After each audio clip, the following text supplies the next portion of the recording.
Hello friends, welcome to the success Kendra. Friends देखिए, आज इस वीडियो में हम लोग 67th बीपीएससी पीटी का जो एग्ज़ाम 8 मई 2022 को लिया गया था, उसमें जो प्रश्न पूछे गए थे उनको हम लोग डिस्कस करेंगे।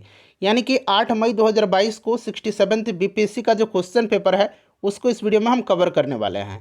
इस वीडियो को ध्यान से देख लीजिए, क्या पता यहाँ से कुछ प्रश्न अभी जो 67th बीपीएससी पीटी का री एग्ज़ाम होने वाला है वहाँ पर देखने को मिल जाए। देखिए, री एग्ज़ाम के लिए मैंने बहुत सारा वीडियो कवर कराया हुआ है, सबका लिंक मैंने डिस्क्रिप्शन बॉक्स में दे दिया है। एक बार फटाफट आप लोग जल्दी से रिवीजन कर लीजिए, बहुत ही कम समय बचा हुआ है। वैसे मैंने सभी वीडियोस का प्लेलिस्ट बना दिया है, आप चाहें तो चैनल पर चले जाइए और प्लेलिस्ट ओपन करके सभी वीडियोज़ को देख लीजिएगा। चलिए आज का सेशन स्टार्ट करते हैं। पहले प्लीज़ वीडियो को लाइक कर दीजिएगा। पहला प्रश्न पढ़ेंगे। पहला प्रश्न है कि निम्नलिखित में से कौन सी संसदीय समिति कार्यपालिका को नियम विनियम बनाने के लिए प्रत्यायोजित शक्ति से संबंधित है।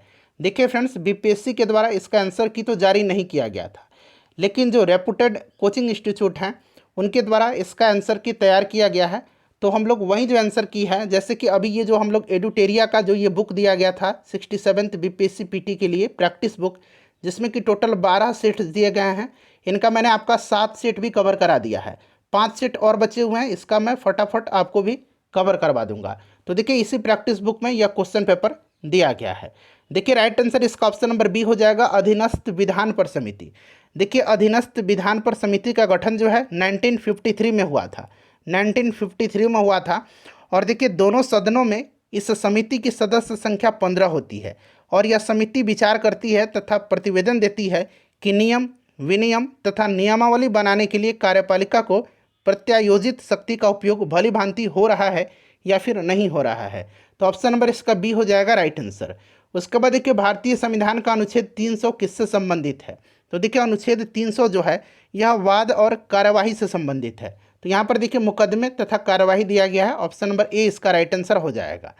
चलिए, उसके बाद नेक्स्ट क्वेश्चन है कि भारत में न्यायिक प्रणाली किस पर आधारित है।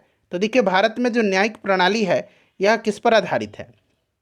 तो देखिए, यह संविधान पर आधारित है, कानून द्वारा स्थापित प्रक्रिया पर आधारित है और नियमित कानून की उचित प्रक्रिया पर भी आधारित है। और कुछ दशाओं में जो है, कुछ परिस्थिति में परंपरा भी निर्णय लेने का आधार बनता है। तो इस प्रकार से देखा जाए तो ऑप्शन नंबर ई इसका राइट आंसर हो जाएगा। अगला प्रश्न है कि किस राज्य में पहला लोकायुक्त स्थापित हुआ था।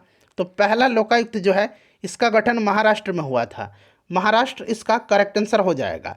उसके बाद देखिएगा, ए एस आनंद यानी कि आदर्श सेन आनंद, ठीक है, आदर्श यहाँ मैं लिख देता हूँ, आदर्श सेन आनंद, ठीक है, 1990 के दशक के अंत में किस पद पर कार्यरत थे। तो ये थे भारत के मुख्य न्यायाधीश। ऑप्शन नंबर बी इसका राइट आंसर हो जाएगा।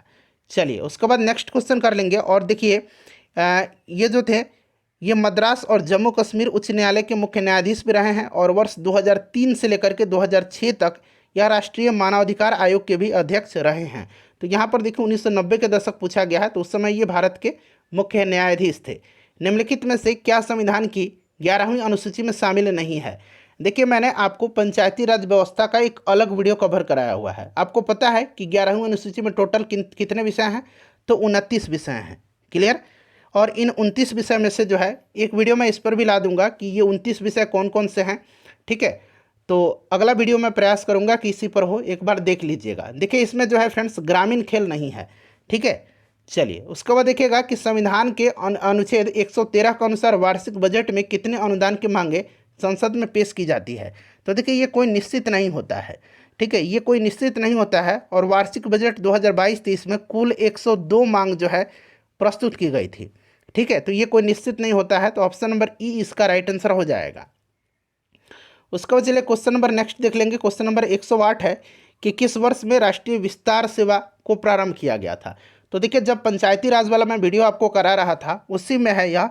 तो देखिए, आपको याद होगा कि सामुदायिक विकास कार्यक्रम को 1952 में जो है शुरू किया गया था और राष्ट्रीय विस्तार सेवा को कब, तो 1953 में जो है इसको प्रारंभ किया गया था। Option number A right answer हो जाएगा, ठीक है, ध्यान रखिएगा। चलिए, उसके बाद देखिएगा कि राज्य विधान परिषद के सदस्य निम्नलिखित में से किस श्रेणी से नहीं चुने जाते हैं। तो ये भी अच्छे तरीके से मैंने आपको कराया हुआ है कि देखिए, जो राज्यपाल होते हैं ना, वो 1/6 सदस्य को मनोनीत करते हैं। उसके बाद देखिए, विधान परिषद जो होता है, विधान परिषद के कुल सदस्य संख्या का 1/3 सदस्य जो है स्थानीय निकायों से होता है, 1/3 सदस्य विधानसभा के सदस्यों के द्वारा, 1/6 सदस्य राज्यपाल के द्वारा, 1/12 सदस्य स्नातकों के द्वारा तथा 1/12 सदस्य 3 वर्ष से अध्यापन कर रहे लोगों के द्वारा चुने जाते हैं। तो इसमें देखिए उद्योगपति नहीं होगा, ऑप्शन नंबर डी हो जाएगा इसका राइट आंसर। उसके बाद देखिए भारतीय प्रशासन विभाजन प्रणाली किससे संबंधित है? तो यह संबंधित किससे? नीति और कार्यान्वयन से। ठीक है, नीति और कार्यान्वयन से। जो स्प्लिट सिस्टम है यह ऑप्शन नंबर सी नीति एवं कार्यान्वयन से यह संबंधित है। चलिए उसके बाद देखिएगा कि भारत के वित्त आयोग के संदर्भ में निम्नलिखित कथन पर विचार करें। तो देखिए वित्त आयोग एक सांविधानिक निकाय है। देखिए ये सांविधिक नहीं है, एक संवैधानिक निकाय है। तो ये वाला तो गलत हो गया। संविधान का अनुच्छेद 280 के तहत वित्त आयोग स्थापित किया गया था, बिल्कुल सही है। वित्त आयोग के द्वारा की गई सिफारिशें प्रकृति में केवल सलाहकार है, बिल्कुल ये केवल सलाहकारी संस्था है, मतलब ये सलाहकार है, ये मानने के लिए बाध नहीं है। ठीक है, उसके बाद देखिए पहला वित्त आयोग 1950 में स्थापित किया गया था, गलत है, 1951 में स्थापित किया गया था और इसके पहले अध्यक्ष केसी नियोगी बने थे। ठीक है, तो केवल 2 और 3 इसका राइट आंसर हो जाएगा, जो कि ऑप्शन नंबर सी में दिया गया है। चलिए अगला प्रश्न कर लेंगे कि डिजिटल बिहार कार्यक्रम के तहत कौन से छात्र 2021-22 से कंप्यूटर शिक्षा और प्रशिक्षण प्राप्त करेंगे? तो देखिए ये जो कार्यक्रम है डिजिटल बिहार कार्यक्रम, इसके तहत कक्षा 6 और उससे ऊपर के जो सभी छात्र हैं वो कंप्यूटर शिक्षा और प्रशिक्षण जो है प्राप्त कर सकते हैं। तो देखिए ऑप्शन नंबर ई जो होगा इसका राइट आंसर हो जाएगा। ठीक है, चलिए अगला प्रश्न कर लेंगे कि बिहार में कृषि और ग्रामीण विकास के लिए किस प्रकार के बैंक स्थापित करने का प्रस्ताव है? तो यह बैंक जो है यह बैंक है कृषि यंत्र बैंक। ठीक है, कृषि यंत्र बैंक है और कृषि और ग्रामीण विकास के लिए पंचायत स्तर पर इसे स्थापित किया जा रहा है। तो यह आपका कृषि यंत्र बैंक हो जाएगा। चलिए उसके बाद नेक्स्ट क्वेश्चन है कि 2019 में बिहार में मानव विकास सूचकांक का मान क्या था? तो देखिए उस समय जो है यूएनडीपी का जो रिपोर्ट है इसके अनुसार 2019 के लिए बिहार का मानव विकास सूचकांक था ये 0.536 था। तो देखिए ऑप्शन में कहीं भी नहीं दिया गया है, तो ऑप्शन नंबर ई इसका राइट आंसर हो जाएगा। उसके बाद देखिए 2021-22 के दौरान जो बिहार में राजकोषीय घाटा किस प्रकार अनुमानित है? तो देखिए ये जो था ये आपका 22,511 crore, option number A right answer हो जाएगा। ठीक है, इसको ध्यान रखेंगे। और यह जो राजकोषीय घाटा है यह जीएसडीपी का 2.97% है। और ठीक यही प्रश्न जो है सीडीपीओ में पूछ लिया गया था। ये 2021-22 वाला है। अगर हम बात करें 2022-23 वाला बजट तो उसमें कितना है इसको भी आप ध्यान रखिएगा। देखिए इसमें जो रखा गया है ये कितना है, तो ध्यान देंगे इसमें जो है फ्रेंड्स, इसमें आपका कितना, तो 25,885 दशमलव, यहाँ मैं लिखता हूँ 25,885.10, ठीक है 10 करोड़ रुपया, क्लियर। और यह जो है जीएसडीपी का कितना है, तो 3.47% है। तो नया वाला भी आप याद रखिएगा। चलो उसके बाद देखिएगा कि बेयर नेसेसिटीज इंडेक्स, यहाँ देखिए बीएनआई के संदर्भ में जो है निम्नलिखित में से कौन सा कथन जो है इसमें से सही दिया गया है, बताइएगा। तो देखिए इसका जो राइट आंसर हो जाएगा, पहले आप सभी को पढ़ लीजिए। देखिए आर्थिक सर्वेक्षण ग्रामीण और शहरी स्तरों पर बेयर नेसेसिटीज इंडेक्स के साथ आया। ठीक है, तो ये सही दिया गया नेसेसिटीज़। ठीक है, नेसेसिटीज़। उसके बाद देखिएगा उसके बाद यहाँ पर इसमें दिया गया है कि बीएनआई 26 संकेतकों पर आधारित है। तो ये वाला सही दिया गया है। तो पूछा गया कौन सा सही है, तो इसका 1 और 3 सही दिया गया है। ठीक है, 1 और 3 इसका सही दिया गया है। चलिए, और देखिए बीएनआई सभी राज्यों के लिए 2018 के लिए ही बनाया गया है। तो 2018 नहीं, 2012 और 2018 में सभी राज्यों के लिए बनाया गया है। ठीक है, और यहाँ पर देखिएगा कि 6 आयाम होते हैं, यहाँ पर ये बताया गया है। तो देखिए इसमें जो होते हैं आयाम जो पूछा गया है, इसमें टोटल जो है कितना आयाम होता है, 5 आयाम होता है। तो ये वाला गलत हो जाएगा आपका। ठीक है, और ये वाला गलत हो जाएगा क्योंकि 2012 और 2018 के लिए बनाया गया। चलिए, तो राइट आंसर इसका 1 और 3 हो जाएगा। उसके बाद देखिए 15वें वित्त आयोग की सिफारिशों के अनुसार 2021 और 26 तक केंद्रीय करों के विभाजन पूल में बिहार को कितना हिस्सा प्राप्त होगा? तो बिहार को जो प्राप्त होगा ये 4.12% होगा। ज़रा एक बार वित्त आयोग वाला जो रिपोर्ट है ना, वो एक बार ध्यान से आप लोग इसको पढ़ लीजिएगा। ठीक है, पीडीएफ मैं आपको दे भी दूंगा, वैसे इजीली आपको अवेलेबल हो जाएगा पीडीएफ। ठीक है, चलिए उसके बाद नेक्स्ट देख लेंगे कि इनमें से कौन 15वें वित्त आयोग के सदस्य नहीं है। अच्छा, 15वें वित्त आयोग के अध्यक्ष कौन है, तो एनके सिंह है। और इसमें से देखिए इसके सदस्य कौन कौन से हैं, तो अनूप सिंह हैं, उसके बाद अशोक लाहिड़ी है, रमेश चंद्र हैं, उसके बाद अजय नारायण झा हैं, सुदीप्तो मंडल इसमें नहीं है। ऑप्शन नंबर बी इसका राइट आंसर हो जाएगा। ठीक है, चलिए एक नाम इसमें ऐड कर लीजिएगा, अनूप सिंह। नेक्स्ट क्वेश्चन कर लेंगे कि हाल ही में केंद्रीय बजट में एफएम में बीमा क्षेत्र में प्रत्यक्ष विदेशी निवेश का सीमा को वर्तमान से बढ़ा करके कितना कर दिया गया है, एफडीआई, तो ये 74% कर दिया गया है। चलिए उसके बाद नेक्स्ट क्वेश्चन देख लीजिए, क्वेश्चन नंबर 20 है। अब देखिए कह रहा है कि केंद्रीय बजट 2021 के अनुसार राजकोषीय घाटा 2021-22 में सकल घरेलू उत्पाद का कितना प्रतिशत आकलन किया गया है। तो देखिए ये आकलन किया गया है कितना, तो ये किया गया है 6.8%। ठीक है, 6.8% किया गया है, आपको याद रखना है। क्लियर। चलिए उसके बाद देखिए आर्थिक विकास का सबसे अच्छा सूचकांक किसके द्वारा प्रदान किया जाता है, तो यह प्रदान किसके द्वारा किया जाता है, तो यह किया जाता है प्रति व्यक्ति का जो वास्तविक आय है उसमें वृद्धि से। तो यहाँ पर देखिए प्रति वर्ष प्रति व्यक्ति वास्तविक आय में वृद्धि।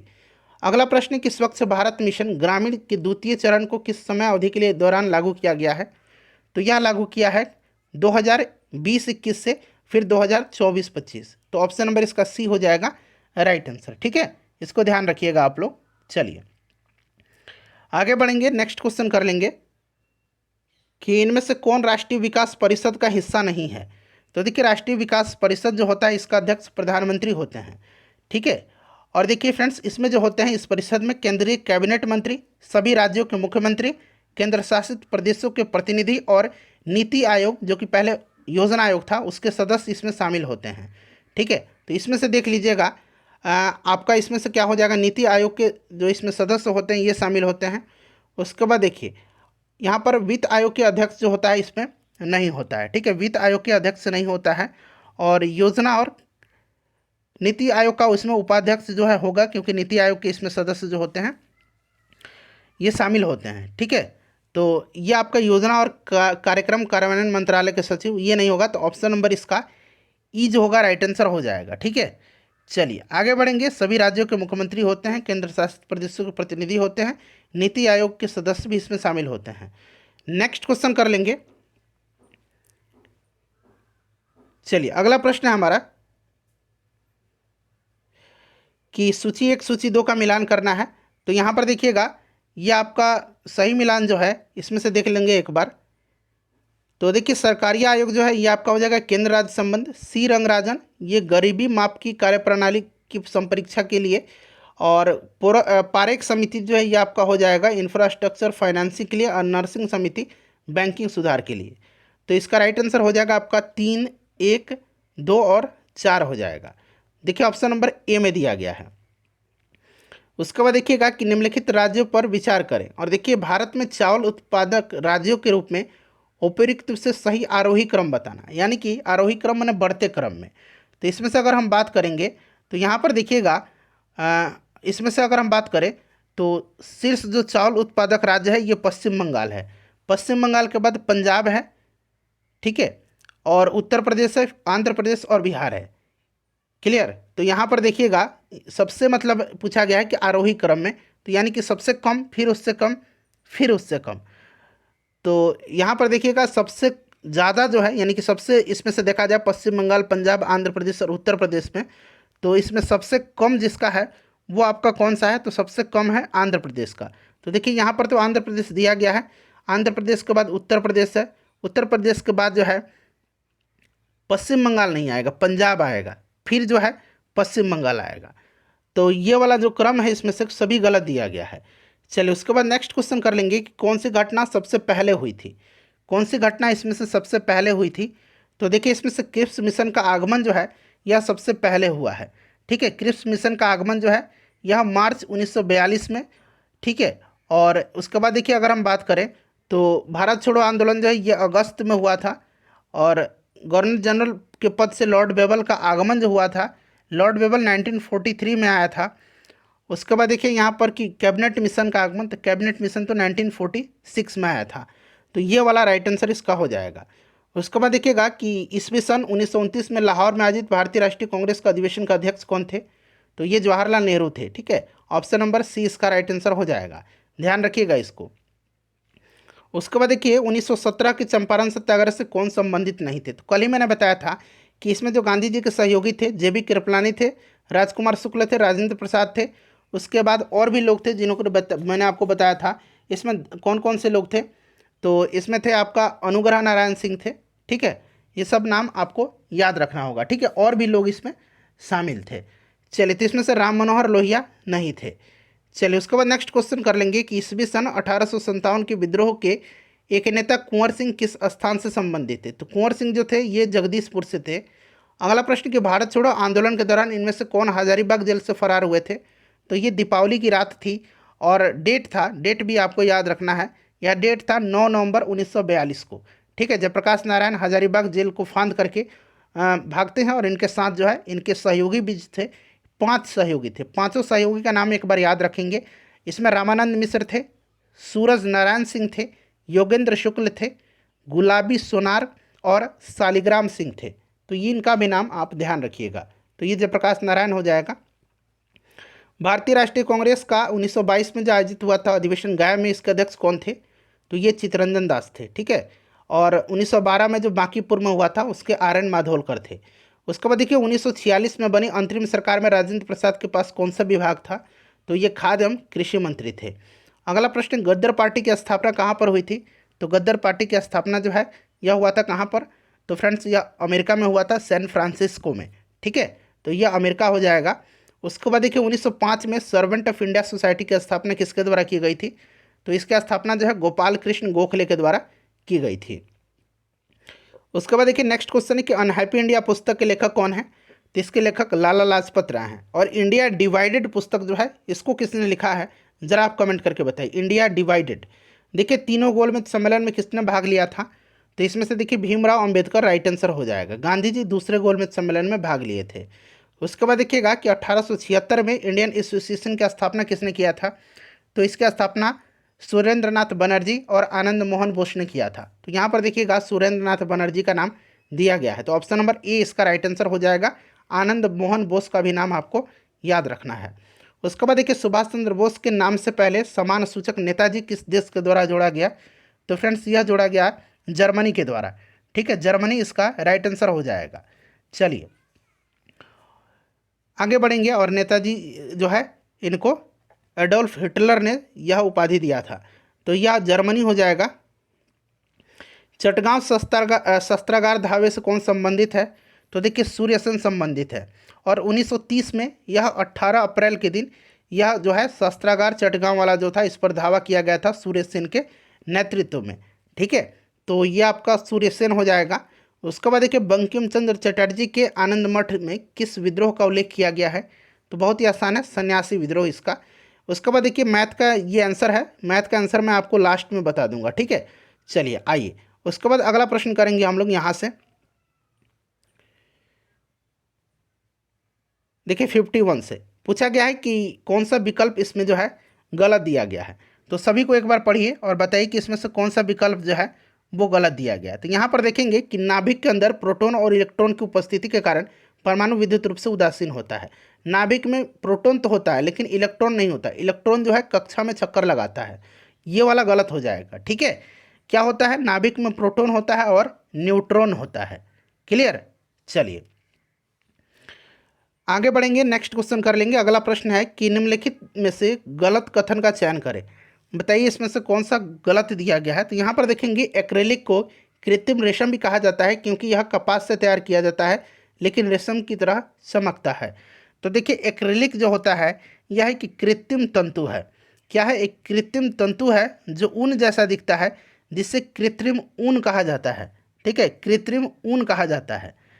और कृत्रिम रेशम का उदाहरण रेयान है। इसीलिए ऑप्शन सी जो होगा ये गलत दिया गया है, ठीक है।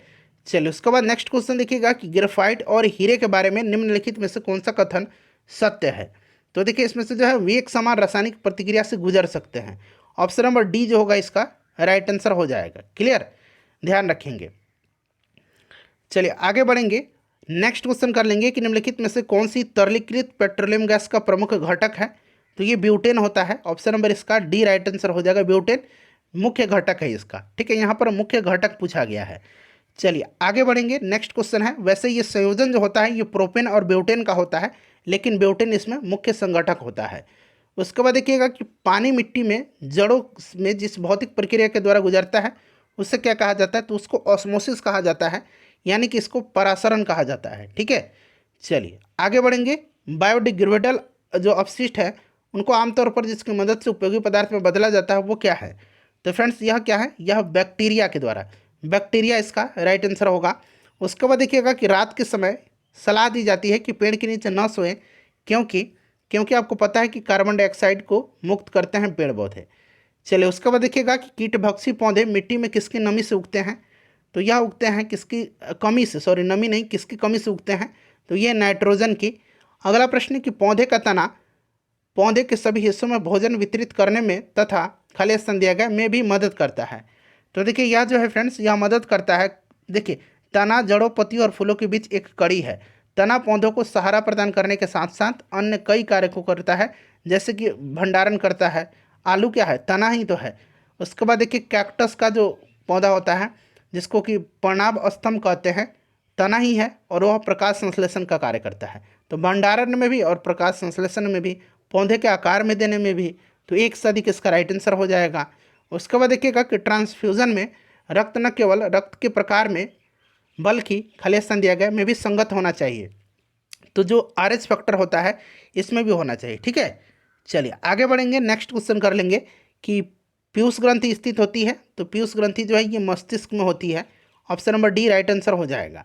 उसके बाद देखिए गर्भ में भ्रूण के विकास को जानने के लिए निम्नलिखित में से किरणों तरंगों में से किसका प्रयोग किया जाता है, तो ये है आपका कौन सा, तो अल्ट्रासोनिक हो जाएगा, पराध्वनि। Option number A right answer हो जाएगा। ठीक है, ये याद रखेंगे, हो सकता है साइंस से कुछ प्रश्न टैली कर जाएं। देखिए सार्वभौमिक स्वीकार्य रक्त समूह, यानी कि ये भी जो होता है सर्वग्राहिता होता है, तो ऑप्शन नंबर इसका सी जो होगा राइट आंसर हो जाएगा। नेक्स्ट क्वेश्चन है कि निमोनिया एक संक्रमण है, निमोनिया जो कि प्रभावित किसको करता है, तो यह प्रभावित करता है फेफड़ों को। ठीक है, चलिए अगला प्रश्न है कि दर्पण के सामने खड़े एक व्यक्ति को अपना प्रतिबिंब अपने से बड़ा दिखता है, इसका तात्पर्य है कि दर्पण का प्रकार कैसा है, तो यह अवतल दर्पण है। उसके बाद चलिए अगला प्रश्न है क्वेश्चन नंबर 66 है कि एक पंखा गर्मी के मौसम में आराम की अनुभूति पैदा करता है, क्योंकि इसका राइट आंसर क्या होगा, तो इसका राइट आंसर हो जाएगा ऑप्शन नंबर डी कि हमारा पसीना तेजी से वाष्पित हो जाता है। नेक्स्ट क्वेश्चन है कि रात के समय खुले आकाश में तारे के टिमटिमाने को किससे समझाया जाता है, तो ये प्रकाश का कौन सा है, अपवर्तन है। अगला प्रश्न है कि हाइड्रोजन बम किस सिद्धांत पर कार्य करता है, तो यह अनियंत्रित संलयन अभिक्रिया पर। और वहीं अगर परमाणु बम पूछा जाता तो अनियंत्रित विखंडन पर। ठीक है, तो अनियंत्रित संलयन हो जाएगा। अगला प्रश्न है कि प्रेशर कुकर में खाना जल्दी पकता है क्योंकि,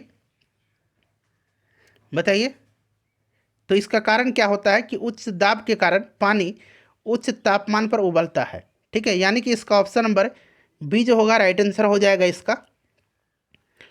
चलो उसके बाद देखिएगा कि यदि रेफ्रिजरेटर के दरवाजे कुछ घंटों के लिए खुला छोड़ दे तो कमरे का तापमान क्या होगा, तो देखिए ये क्या होगा, कमरे का तापमान तो बढ़ जाएगा। ऑप्शन नंबर इसका बी राइट आंसर हो जाएगा। चलिए उसके बाद देखिएगा कि बर्फ़ का एक टुकड़ा पानी में लबालब भरे बीकर में तैर रहा है, जब पूरी तरह पिघल जाएगा तब क्या होगा, तो क्या होगा, जल स्तर में कोई भी परिवर्तन नहीं होगा, तो देखिए जल स्तर नहीं बदलेगा।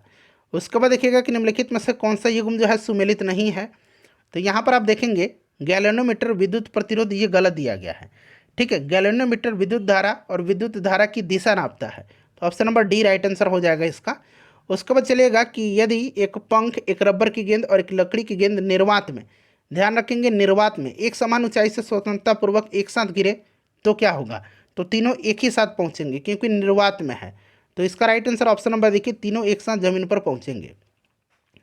जब दिन में पानी पर साबुन की फिल्म दिखाई देती है तो यह सुंदर रंग दिखाती है, इस घटना का कारण, तो यह इंटरफेरेंस ऑफ लाइट जिसको कि प्रकाश का व्यतिकरण कहा जाता है। नेक्स्ट क्वेश्चन है कि नाभिक की द्रव्यमान संख्या होती है, तो द्रव्यमान संख्या क्या होती है, द्रव्यमान संख्या प्रोटॉन की संख्या प्लस न्यूट्रॉन की संख्या होती है, प्रोटॉन की संख्या प्लस न्यूट्रॉन की संख्या होती है। ठीक है, और परमाणु संख्या क्या होता है, प्रोटॉन की संख्या या फिर जो उसमें इलेक्ट्रॉन की संख्या वही होता है, इलेक्ट्रॉन की संख्या और प्रोटॉन की संख्या दोनों बराबर ही होती है। इसीलिए अगर परमाणु यहाँ पर भार पूछा जाता सॉरी परमाणु अगर संख्या पूछा जाता है, एटॉमिक नंबर पूछा जाता है, तो वो इलेक्ट्रॉन की संख्या या फिर प्रोटॉन की संख्या। ये देखिए प्रोटॉन प्लस न्यूट्रॉन हो जाएगा, जो कि ऑप्शन नंबर ए में दिया गया है। कौन सा सीमेंट का मुख्य घटक है?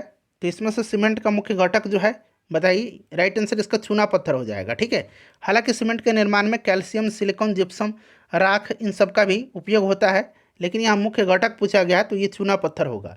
उसके बाद देखिए एक तत्व के समस्थानिक अलग अलग होते हैं, तो द्रव्यमान में अलग अलग होते हैं। द्रव्यमान अलग अलग होता है, परमाणु संख्या समान होती है, यानी कि इलेक्ट्रॉन की संख्या, प्रोटॉन की संख्या इसमें समान होती है। तो इसका correct answer option number B हो जाएगा, द्रव्यमान संख्या में ये अलग अलग होते हैं। उसके बाद देखिए वह ताप जिस पर ठोस, द्रव और गैसीय अवस्थाएं एक साथ रहती है वो क्या कहलाता है? तो इसको कहा जाता है त्रिक बिंदु, ट्रिपल पॉइंट इसको कहा जाता है। नेक्स्ट क्वेश्चन है कि एल्युमिनियम का सबसे महत्वपूर्ण अयस्क कौन सा है? तो यह अयस्क बॉक्साइट है। ठीक है, बॉक्साइट हो जाएगा इसका राइट आंसर। चलिए उसके बाद नेक्स्ट क्वेश्चन करेंगे कि निम्नलिखित में से किस विलयन का पीएच मान 7 से अधिक है? 7 से अधिक क्षार का होता है, 7 से कम अम्ल का होता है, 7 जो होता है वो उदासीन होता है, तो ये आपका क्षारीय विलयन हो जाएगा। भारत ने संयुक्त राष्ट्र सुरक्षा परिषद के एक अस्थायी सदस्य के रूप में अपना 2 साल का कार्यकाल किस तारीख को शुरू किया? देखिए डेट वाला प्रश्न पूछा जा रहा है। अभी जो रिसेंटली असिस्टेंट ऑडिट ऑफिसर का जो पेपर हुआ था उसमें भी 4-5 प्रश्न पूछे गए थे डेट वाला, करंट अफेयर्स का। तो ये आपका हो जाएगा 1 जनवरी 2021 को। चलिए अगला प्रश्न है हमारा कि किस देश ने भारत को स्पुतनिक 5 कोविड वैक्सीन का निर्यात किया है? तो ये किया है रसिया ने। ठीक है, उसके बाद देखिएगा कि जो बाइडेन के पदभार ग्रहण किया है वह अमेरिका के कौन से क्रम के राष्ट्रपति बने? तो फ्रेंड्स यहाँ अमेरिका के 46वें राष्ट्रपति बने। ठीक है, उसके बाद देखिएगा कि 2021 गणतंत्र दिवस में जो परेड हुआ था उसमें विदेशी मुख्य अतिथि कौन था? तो कोई भी इस बार चीफ गेस्ट नहीं रहा था, तो ऑप्शन नंबर ई इसका राइट आंसर हो जाएगा। उसके बाद देखिएगा कि यूएन में भारत का स्थायी प्रतिनिधि कौन करता है? तो ये आपका टीएस तिरुमूर्ति हो जाएगा राइट आंसर इसका। उसके बाद देखिएगा कि 2011 की जनगणना के अनुसार बिहार के किस जिले में पुरुषों से ज़्यादा महिलाएं हैं? तो ये गोपालगंज में है। ठीक है, गोपालगंज का लिंगानुपात जो है सबसे अधिक है बिहार में, याद रखेंगे। चलिए तो ये आपका गोपालगंज हो जाएगा। चलिए उसके बाद नेक्स्ट क्वेश्चन कर लेंगे कि बिहार विधान परिषद की बैठक किस वर्ष बुलाई गई थी? तो देखिए यह बैठक जो है बुलाई गई थी 1913 में। ठीक है, 1913 में जो है बैठक बुलाई गई थी, तो राइट आंसर इसका 1913 हो जाएगा। उसके बाद देखिएगा कि बिहार से रश्मि कुमारी एक, देखिए एडुटेरिया का जो बिहार स्पेशल का बुक आया हुआ है ना, उसको बहुत अच्छे से मैंने कवर कराया हुआ है। ये सभी प्रश्न वहाँ भी आपको मिल जाएंगे, तो मैंने एक्सप्लेनेशन के साथ वहाँ पर बहुत अच्छे से कवर कराया हुआ है। फटाफट देख लीजिएगा, 16-17 मिनट का सभी वीडियोज है, एक एक सेट है, 20 सेट कम से कम आप लोग ज़रूर देख लीजिए उसका, 1 से लेकर के सेट नंबर 20 तक। तो ये कैरम चैम्पियन है। उसके बाद देखिएगा कि बिहार सरकार को डिजिटल इंडिया अवार्ड किस लिए दिया गया था? तो देखिए जो कोविड-19 लॉकडाउन के दौरान जो बाहर लोग फंस गए थे उनको बेहतर सेवाएं देने के लिए, तो देखिए ऑप्शन नंबर डी इसका राइट आंसर हो जाएगा। बिहार विधानसभा में अनुसूचित जाति की उम्मीदवारों के लिए कितनी सीटें आरक्षित है? तो अनुसूचित जाति के लिए 38 है और अनुसूचित जनजाति के लिए 2 सीट है।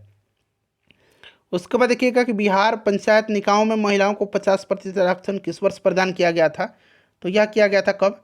तो यह 2006 में दिया गया था। ठीक है, 2006 में दिया गया था। उसके बाद देखिएगा कि झारखंड बनने के लिए बिहार को किस वर्ष विभाजित किया गया था झारखंड बनाने के लिए? तो झारखंड अलग हुआ है 15 नवंबर सन 2000 को, तो यहाँ 2000 हो जाएगा। उसके बाद देखिएगा कि बिहार में वर्ष 2021-22 के लिए पेश किए गए बजट में प्रस्तावित नया मंत्रालय किस पर केंद्रित है? तो यह किस पर केंद्रित है? तो कौशल और उद्यमिता विकास पर। ठीक है, कौशल और उद्यमिता विकास पर। उसके बाद देखिए अगला प्रश्न है कि बिहार में मानव विकास उपमिशन के अंतर्गत कितने विभाग शामिल हैं? बताइए कितने विभाग शामिल हैं? तो देखिए फ्रेंड्स यह जो विभाग हैं ये आपसे पूछा जा रहा है कि कितने विभाग हैं, तो यह आपका राइट आंसर इसका क्या हो जाएगा? राइट आंसर इसका 7 हो जाएगा। ठीक है, 7 है। 7 में कौन कौन से? स्वास्थ्य विभाग, शिक्षा विभाग, समाज कल्याण विभाग, अनुसूचित जाति एवं अनुसूचित जनजाति कल्याण विभाग, पिछड़ा वर्ग एवं अति पिछड़ा वर्ग कल्याण विभाग, अल्पसंख्यक कल्याण विभाग और आपदा प्रबंधन विभाग। तो ये 7 विभाग जो हैं ये, ठीक है, ये 7 विभाग मानव विकास उपमिशन के अंतर्गत हैं। उसके बाद देखिए गरीब कल्याण रोजगार अभियान बिहार के किस जिले से प्रधानमंत्री के द्वारा 2020 में शुरू किया गया था? तो ये खगड़िया से शुरू किया गया था। उसके बाद देखिए कोविशील्ड भारत का कोविड वैक्सीन जिसे WHO द्वारा अनुमोदित किया गया है किसके द्वारा निर्मित है? तो यह सीरम इंस्टीट्यूट के द्वारा, ठीक है। कोवैक्सीन जो है यह भारत बायोटेक और ICMR के नेशनल इंस्टीट्यूट ऑफ वायरोलॉजी के सहयोग से विकसित किया गया है, ठीक है, इसको याद रखेंगे आप। और कोवोवैक्स जो है, एक कोवोवैक्स भी यह सीरम इंस्टीट्यूट के द्वारा ही विकसित किया गया है, इसको भी आप ध्यान रखिएगा। चलिए उसके बाद देखिएगा कि अटल सुरंग रोहतांग हिमाचल प्रदेश की लंबाई, तो ये आपका 9.02 किलोमीटर है और ये हिमाचल प्रदेश में है, ध्यान रखिएगा। भारत में किस वर्ष रेल बजट को आम बजट में मिला दिया गया था? तो ये मिला दिया गया था 2017 में, ठीक है। चलिए उसके बाद नेक्स्ट क्वेश्चन है, हाँ अगला प्रश्न है हमारा, हालांकि 2016 में ही इसको मंजूरी दे दी गई थी लेकिन मिलाया गया 2017 में। नागरिकता अधिनियम जो है, नागरिकता संशोधन अधिनियम 2019 का उद्देश्य क्या है? तो इसका उद्देश्य क्या है? अफगानिस्तान, बांग्लादेश और पाकिस्तान में उत्पीड़ित अल्पसंख्यक समूहों को नागरिकता प्रदान करना। ऑप्शन नंबर इसका डी हो जाएगा right answer. Central Vista project है, यह संदर्भित करता है, तो यह एक क्या है, केंद्रीय सचिवालय के साथ एक नई संसद, प्रधानमंत्री और उपराष्ट्रपति के आवासों का निर्माण हो जाएगा, तो ये ऑप्शन नंबर इसका बी हो जाएगा। उसके बाद देखिए, जम्मू कश्मीर राज्य के विभाजन के बाद बने किस केंद्र शासित प्रदेश की अपनी कोई विधायिका नहीं है? तो देखिए ये लद्दाख हो जाएगा, ऑप्शन नंबर सी। उसके बाद देखिए 2021 के लिए अखिल भारतीय फुटबॉल महासंघ men's player of the year का पुरस्कार जीतने वाले भारतीय फुटबॉलर कौन है? तो फ्रेंड्स यह कौन है? यह है संदेश झिंगन, ठीक है। चलिए उसके बाद देखिएगा, प्रधानमंत्री किसान सम्मान निधि योजना किस तारीख को शुरू की गई थी? देखिए फिर से पूछा गया है यहाँ पर, तो 1 फरवरी 2019 को। उसके बाद देखिएगा नेक्स्ट क्वेश्चन है कि ओलंपिक 2021 में भारत के लिए स्वर्ण पदक किस खेल में जीता गया था? तो ये आपको भी पता है, भाला फेंक में नीरज चोपड़ा ने जीता है। उसके बाद टोक्यो पैरालंपिक 2021 में भारत ने कितने पदक जीते हैं? तो भारत ने इसमें टोटल जो है 19 पदक जीते हैं, ठीक है, 19 पदक जीते हैं, याद रखना है, जिसमें से 5 जो है स्वर्ण है, 8 जो है रजत है और 6 जो है कांस्य है, 5, 8, 6। ऑप्शन नंबर ए हो जाएगा इसका राइट आंसर। उसके बाद देखिएगा कि भारत ने किस तारीख को संयुक्त राष्ट्र सुरक्षा परिषद की अध्यक्षता संभाली? तो देखिए ये संभाला था 1 अगस्त 2021 को। उसके बाद अगला प्रश्न है कि जब अमेरिका ने अफगानिस्तान से अपने सैनिकों को निकाला तो काबुल छोड़ने वाला अंतिम अमेरिकी सैनिक कौन था? तो ये था क्रिस डोनाह्यू। तो देखिए मेजर जनरल क्रिस डोनाह्यू हो जाएगा। उसके बाद देखिए किस फ्रांसीसी कंपनी ने भारत को राफेल लड़ाकू जेट की आपूर्ति की है? तो ये डिसॉल्ट एविएशन है। कौन सा है? डिसॉल्ट एविएशन है। उसके बाद देखिए गलवान घाटी भारतीय और चीनी सैनिकों के बीच झड़प कब हुई थी? तो ये झड़प हुई थी, आपको याद भी होगा, जब कोरोना का लॉकडाउन लगा हुआ था उस समय, जून 2020 में। उसके बाद पेगासस जो स्पाईवेयर है किस देश में विकसित किया गया? तो ये इजराइल में किया गया था। फॉरवर्ड ब्लॉक किसके द्वारा स्थापित किया गया था? तो ये सुभाष चंद्र बोस जी के द्वारा।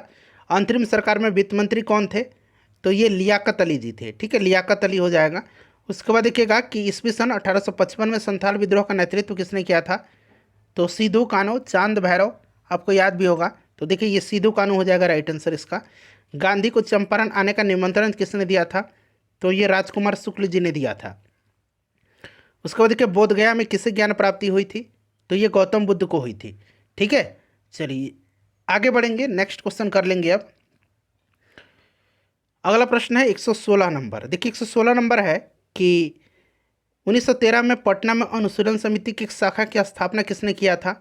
तो सचिंद्र सन्याल ने किया था। 1913 है ये, अब याद रखेंगे। अब इसी प्रश्न को अब सन में पूछ लिया जाएगा, क्योंकि कई बार बीपीएससी यह प्रश्न पूछ चुका है। किस समाजवादी पार्टी, देखिए बिहार समाजवादी पार्टी 1931 का गठन जो हुआ था, अच्छा 1931 में हुआ था, और विधिवत गठन इसका कब हुआ था? तो इसका विधिवत गठन जो है ये आपका हुआ था 1934 में, ठीक है। तो ये जो होता फूलन प्रसाद वर्मा और जयप्रकाश नारायण, ऑप्शन नंबर इसका बी हो जाएगा राइट आंसर, ठीक है। चलिए उसके बाद देखिएगा कि शेरशाह का मकबरा, तो ये सासाराम में है। निम्नलिखित में से कौन सा हड़प्पा कालीन स्थल गुजरात में है? तो गुजरात में जो है लोथल है। चलिए उसके बाद आगे बढ़ेंगे कि चोल वंश का संस्थापक कौन था?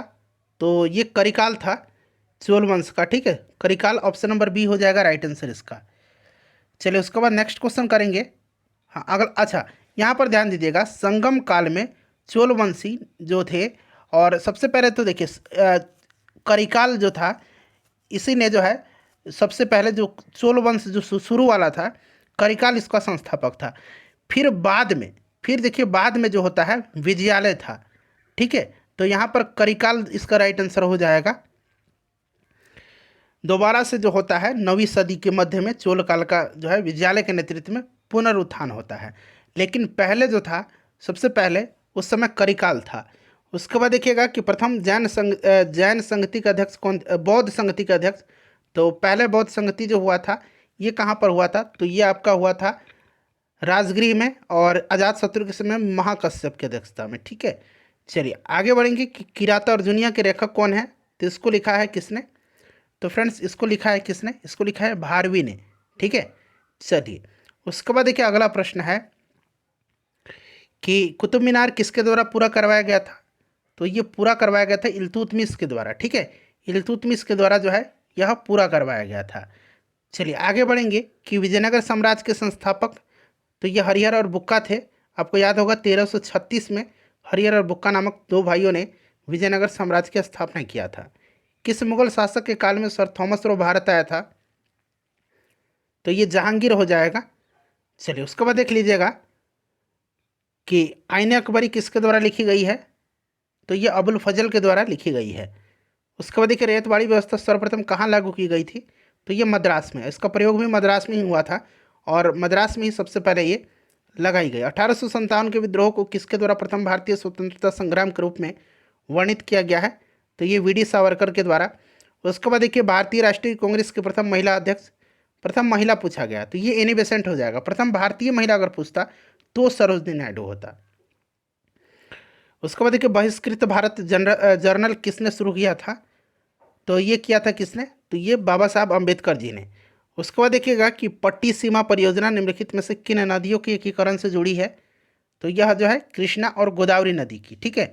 कृष्णा और गोदावरी की पट्टी सीमा लिफ्ट सिंचाई परियोजना आंध्र प्रदेश में पश्चिमी गोदावरी जिले में गोदावरी और कृष्णा नदी को जोड़ती है। चलिए अगला प्रश्न है कि निम्नलिखित में से कौन सा कथन एस्कर और ड्रमलिन के संबंध में है, तो देखिए इसमें से सही कथन पूछा जा रहा है, तो 1, 2 और 4 जो है इसका राइट आंसर हो जाएगा, ठीक है। 1, 2 और 4 इसका करेक्ट आंसर हो जाएगा। अगला प्रश्न है कि भूमिगत कोयले का दहन किस राज्य में होता है, तो ये आपको झारखंड हो जाएगा राइट आंसर। उसके बाद देखिए नेक्स्ट क्वेश्चन है कि बिहार के किस जिले में अबरक का भंडार है, तो देखिए अबरक का भंडार बिहार में पूछा गया है कि किस जिले में है बिहार के, बताइएगा राइट आंसर इसका क्या हो जाएगा, तो यहाँ पर गया इसका करेक्ट आंसर हो जाएगा, ठीक है। गया में, जमुई में भी यह मिलता है, लेकिन यहाँ पर गया इसका राइट आंसर हो जाएगा।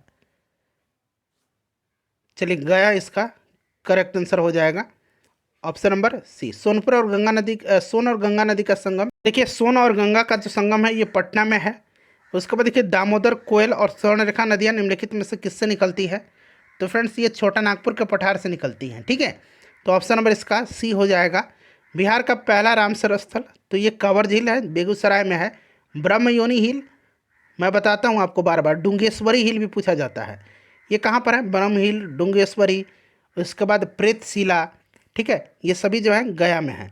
अगला प्रश्न है कि बिहार के किस कृषि जलवायु क्षेत्र में सबसे अधिक जिला हैं, तो यह उत्तर पश्चिम है। उत्तर पश्चिम में जो है 13 जिले हैं, ठीक है, तो ये उत्तर पश्चिम हो जाएगा।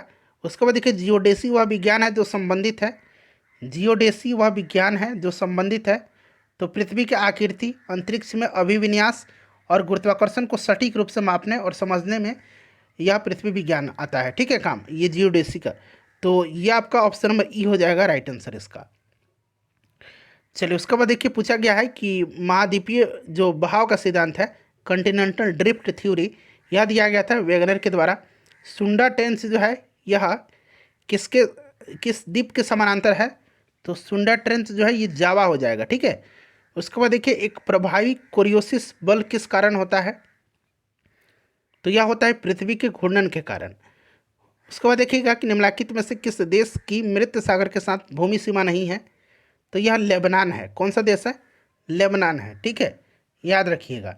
चलिए उसके बाद यहाँ पर देखिएगा नेक्स्ट क्वेश्चन है कि इल्मेनाइट जो कि भारतीय तटरेखा के साथ व्यापक रूप से वितरित है किसका खनिज है, तो इल्मेनाइट जो है यह खनिज किसका है, तो फ्रेंड्स यह टाइटेनियम का है।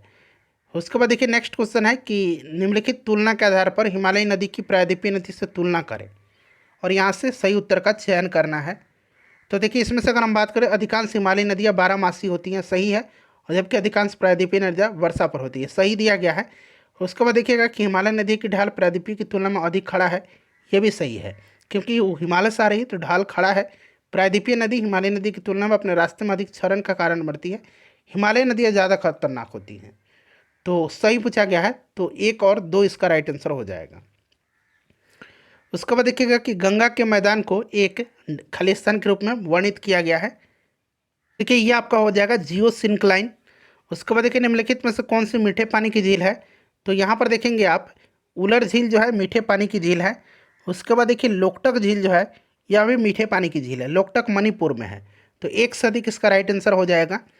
उसके बाद देखिएगा कि निम्नलिखित में से किस ग्रह का घनत्व सबसे कम है, बताइए राइट आंसर इसका क्या हो जाएगा। इसका आंसर आप कमेंट करके बताइएगा, ठीक है। चलिए उसके बाद देखिएगा नेक्स्ट क्वेश्चन हमारा कि पश्चिमी सिंहभूम में स्थित चिड़िया की सबसे प्रसिद्ध विशेषता क्या है। तो ये लॉ का खनन है, ठीक है। ऑप्शन नंबर इसका ए राइट आंसर हो जाएगा। अब आइए मैं आपको मैथ का आंसर बता देता हूँ, ठीक है। चलिए देखिए यहाँ से मैथ का आंसर दिया गया है, मैथ का क्वेश्चन है। यहाँ से मैं इसका आंसर फटाफट मैं आपको बता देता हूँ। देखिए क्वेश्चन नंबर 41 का आंसर क्या हो जाएगा। तो देखिए 41 का जो फ्रेंड्स आंसर हो जाएगा वो आपका क्या हो जाएगा, तो ये आपका 24 मीटर हो जाएगा, ठीक है। एक बार आप लोग सॉल्व कर लीजिएगा। 42 का जो करेक्ट आंसर हो जाएगा ये आपका 5.76 किलोमीटर पर आवर हो जाएगा। 43 का जो करेक्ट आंसर हो जाएगा वो आपका हो जाएगा कौन सा, तो 12:48 हो जाएगा। उसके बाद देखिए 44 का जो करेक्ट आंसर हो जाएगा ये आपका हो जाएगा कौन सा, तो ये आपका करेक्ट आंसर 1 हो जाएगा। उसके बाद देखिए 45 का जो करेक्ट आंसर हो जाएगा ये 6 हो जाएगा। 46 का जो करेक्ट आंसर हो जाएगा वो आपका हो जाएगा कौन सा, तो 17 हो जाएगा। उसके बाद देखिए 47 का जो करेक्ट आंसर हो जाएगा वो आपका 628 और 372 हो जाएगा। 48 का करेक्ट आंसर आपका कितना हो जाएगा, तो ये 10 हो जाएगा, ठीक है। 49 का जो करेक्ट आंसर हो जाएगा वो आपका हो जाएगा 18 हो जाएगा इसका करेक्ट आंसर। और 50 का जो करेक्ट आंसर हो जाएगा वो आपका कौन सा हो जाएगा, तो 7 सही 1/3 हो जाएगा, ठीक है। ऑप्शन नंबर सी हो जाएगा।